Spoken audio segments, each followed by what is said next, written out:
या सिल्लोड तालुक्यातील ग्रामसेवकावर फौजदारी गुन्हे दाखल करा। महाराष्ट्राची एकंदरीत परिस्थिती देखील अशीच आहे। मग ते पुढचा विषय वेगळा असेल, पण आपण एक कर्तव्यदक्ष अधिकारी म्हणून तातडीनं यांच्यावर फौजदारी गुन्हे दाखल करावे। या प्रसंगी छत्रपती संभाजीनगर जिल्ह्यातील सिल्लोड तालुक्यातील ग्रामपंचायत प्रशासनाबाबत एक गंभीर तक्रार समोर आली आहे। तालुक्यातील अनेक ग्रामपंचायतींमध्ये कार्यरत असलेले ग्रामसेवक आणि ग्रामविकास अधिकारी मुख्यालयी राहत नसल्याचा आरोप करण्यात आला आहे। या अधिकाऱ्यांकडून सेवेतील जबाबदाऱ्या गांभीर्याने पार पाडल्या जात नसल्याची, तसेच खोटे ग्रामसभा ठराव तयार करून शासनाची दिशाभूल केल्याची तक्रार करण्यात आली आहे।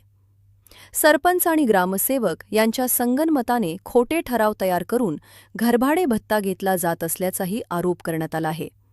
नमस्कार, मी अंकुश पाटील, माजी सरपंच ग्राम संसद कार्यालय रहमाबाद।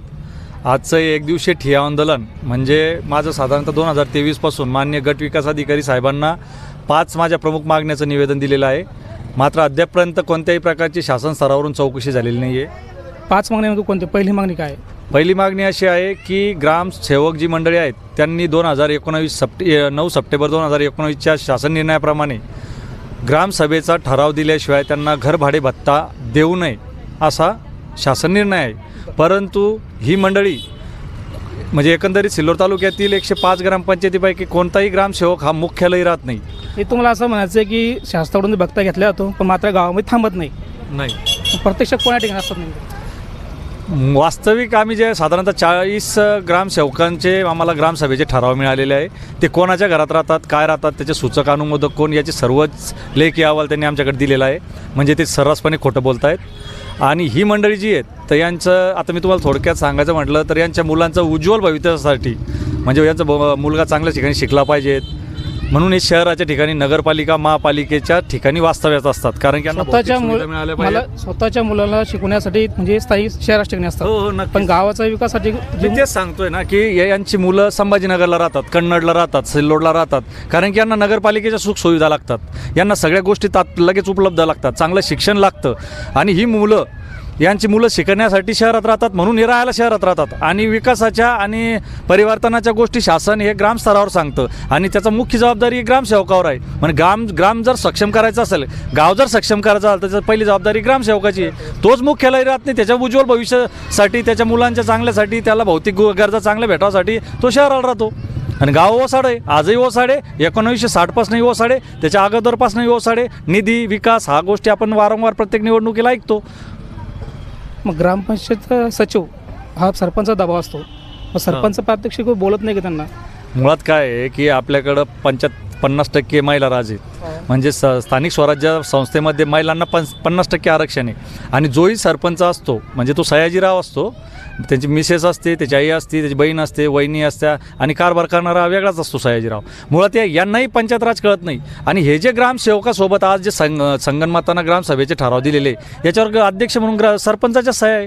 आणि 90% 40 गावाचे जे मला अहवाल मिळाले त्यात 90% ग्रामसेवक हे सरपंचाच्याच घरात मुख्यालयी राहतात। किती दुर्दैवाची बाब आहे। लोकशाही भक्कम करण्यासाठी शासनाने ग्रामसभेला महत्त्व दिलं। ग्रामसभेला महत्त्व दिल्यानंतर तीच सभा ही सरपंच आणि ग्रामसेवक खोटे बनवून शासन दरबारी दोघांची मिली बघत असते। किंवा ग्रामसेवक हा जेव्हा ग्रामसभेचा ठराव लिहितो, मासिक सभेचा ठराव लिहितो, तो हा सरपंचाच्या ग्रामपंचायत सदस्याच्या बॉडी पूर्ण एकंदरीत बॉडीच्या समोर ठराव लिहित नाही, त्याच्या सोयीने तो घरी जाऊन ठराव लिहितो।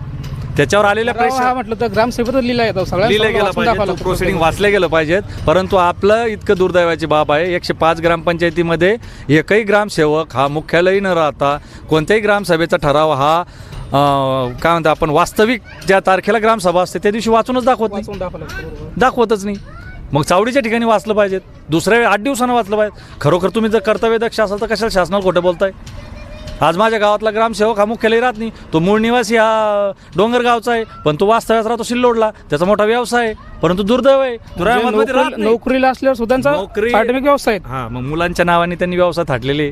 आता तुम्ही बघा, 14 वित्त आयोग आला, नंतर 15 वित्त आयोग आता सुरू आहे। याच्यामध्ये बऱ्याचशा ज्या गोष्टी साहित्य द्यायचे होते ग्रामपंचायतीला त्याचेच दालनं यांनी उघडून ठेवले आणि त्याच्याच माध्यमातून हे लोकांना आपली दुकानदारी चालू यांची। आणि हेही तर राहतात पूर्ण वेळ दुकानात राहतात।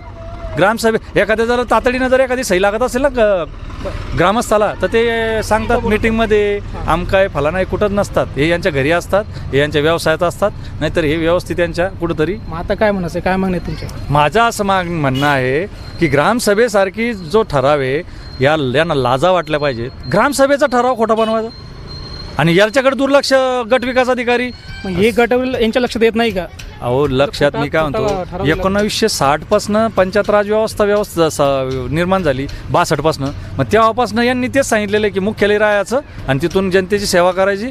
हा सेवे करण्याचा भाग आहे, पण त्यांना साहेब म्हणलं जातं आणि याच्यात कोण दुर्दैवाने तर मानधन करणारी व्यक्ती यांच्यापेक्षा जास्त काम करते. हे गट विकास अधिकारी यांना कळत नाही का? यांच्या नजरेमध्ये येत नाही का? सगळ्यांना त्यांचा काही दबाव कळतं, नसतो त्यांच्यावरती? सगळ्यांना कळतं, पण या ग्रामसेवक संघटनेनं महाराष्ट्रभर यांचं जे ना प्रेशराईज यांच्यावर टाकलेलं आहे. सगळ्यांना काय असतं, स्वार्थ असतो. यांचं पद, एकमेकाचे पदं सांभाळायची आहे. गट विकास अधिकाऱ्यावर प्रेशर, सीओवर प्रेशर. मग माझं म्हणणं काय, तुम्ही क्लास 1 अधिकारी कशाला झालात? तुम्ही MPSC थ्रू होतात, नवीन मुलं तुमचं आयडॉल म्हणून तुमच्याकडे पाहतात. MPSC UPSC थ्रू झालेले तुम्ही क्लास 1 अधिकारी असतात. मग दुर्दैवाची बाब आहे, तुम्ही याच खोट्या गोष्टींना मुभा देतात. तुम्ही आज जर का मंत्रालयात राहिलेले, तुम्ही पगार साहेब इथं गट विकास अधिकारी चांगले अधिकारी आहेत, चांगले चळवळी करू शकतात प्रशासकीय कामामध्ये. मग माझं त्यांना म्हणणं आहे की तुम्ही या एकंदरीत महाराष्ट्राच्या ग्रामपंचायतमध्ये सिल्लोड करून जर तुम्हाला जर आज संधी भेटत असाल माझ्या माध्यमातून, मी निवेदन दिलेलं, तुम्ही कारवाई करा, यांच्यावर कठोर कारवाई करा.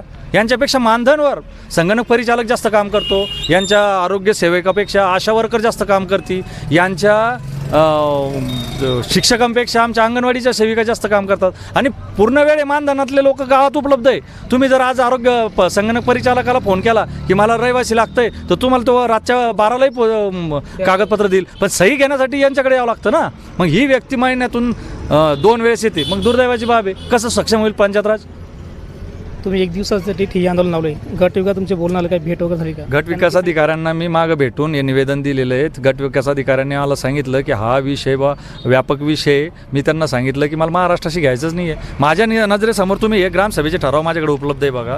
हे ठराव त्यांनी दिलेले आहे, याच्यामध्ये सही शिक्के आहेत, याच्यामध्ये आम्ही अंडरलाईन करून ठेवलेलं. आता हा ग्रामसभा आहे, हा एक वाचून दाखवतो. बनकिनोळा ग्रामपंचायत आहे. आता इथली जी हे बघा, श्रीमती P नेवरे म्हणून मुख्यालय बनकिनोळा येथील भगवान सांडू शिंदे यांच्या मालमत्ता, त्या मालमत्तेचा क्रमांक टाकलेला नाही, तर भाडेतत्वावर राहतात.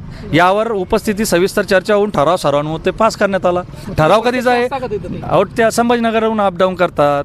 पगार चांगला आहे यांना. 1/5/2025 रोजी 9 वाजता घेतलेला ग्रामसभेचा ठराव आहे आणि अध्यक्ष कोण आहे, तर पद्माबाई एकनाथ फरकाडे, सरपंच या. आणि मुख्यालयी राहतात कुठं, तर भगवान सांडू शिंदेच्या घरात. म्हणजे खोटं नाही तर काय? हा ठराव त्यांनीच लिहिलेला ना. ही जर सही खोटी असली तर आमच्यावर फौजदारी करा, त्यांच्यावर नका करू. ठोस पुरावे ना, त्यांनीच दिलेले पुरावे. हे मग आता काय शेवटचा मुद्दा की काय मागण्यात, काय कारवाई करतात त्यांच्यावर? यांच्यावर फौजदारी तुमची गुन्हा, काय मागणी? यांच्यावर फौजदारी गुन्हे दाखल करा. आणि हे त्या लायकीचे पण नाहीये ग्रामसेवक म्हणून घ्यायच्या. या संदर्भात संबंधित विभागाकडे अनेकदा निवेदन देऊनही कोणतीही ठोस कारवाई होत नसल्याचा आरोप अंकुश पाटील यांनी केलाय. दरम्यान या प्रकरणाची तात्काळ दखल घ्यावी आणि संबंधितांवर कठोर कारवाई करावी या मागणीसाठी 12 मार्च 2026 रोजी पंचायत समिती कार्यालयासमोर ठिय्या आंदोलन करण्यात आले. ग्रामसेवकावर फौजदारी गुन्हे दाखल, ग्रामसेवकावर फौजदारी गुन्हे दाखल.